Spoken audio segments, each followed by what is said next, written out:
ఆయన చేసిన నేరం ఏంటి? చూడండి అక్కడ ఏముందో. వాడు స్వాతి ముత్యం, ఏం తెలీదు అమాయకుడు. చూస్తారా చూస్తారా? ఇలాంటి పవన్ కళ్యాణ్ లాంటి దొంగ వచ్చే కొడుకు అసలే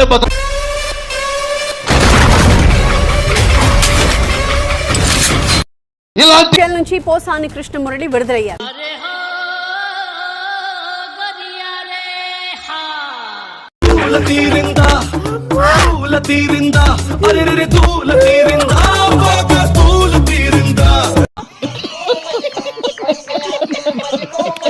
జైలు నుంచి బయటకు వచ్చిన తర్వాత పోసాని కృష్ణమురళి భావోద్వేగానికి గురయ్యారు. అప్పుడేమైంది? ఇది ఇంటర్వెల్లే, ఇంకా క్లైమాక్స్ ఉంది. పోసాని కృష్ణమురళి గారు 24 రోజుల నిర్బంధం తర్వాత ఈ రోజు గుంటూరు సబ్ జైలు నుంచి రిలీజ్ కాబడ్డారు.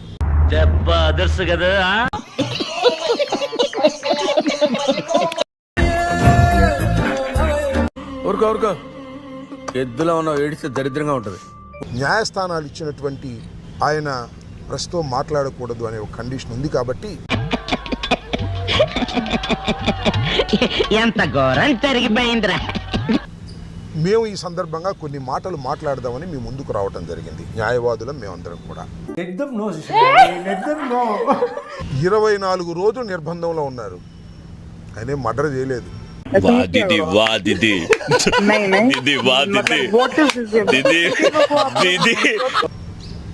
దొంగతనం చేయలేదు, దోపిడీ చేయలేదు. మీడియా ముందు మాట్లాడాడు. తెలుగుదేశం పార్టీ వారు ఎంత దౌర్భాగ్యంగా మాట్లాడారు, వాళ్ళ మీద కేసులు ఉండవు. అన్నేదో కొత్త బ్రాండ్ అడుగుతున్నాడు చూడండి రా. పాపం పోసాని కృష్ణమురళి గారు హాస్య నటుడుగా కూడా పనిచేశాడు. ఇప్పుడు అయన్నొద్దు, పాయింట్కి రా. కాస్త హాస్యం పండించేటటువంటి మాటలు మాట్లాడి ఉండవచ్చునేమో.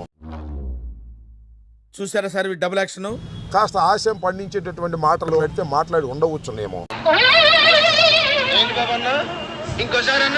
కాస్త హాస్యం పండించేటటువంటి మాట్లాడి ఉండవచ్చునేమో. ముందు వాడికి కాదు, వీడికి బాంబు లగాది. ఆయన చేసిన నేరం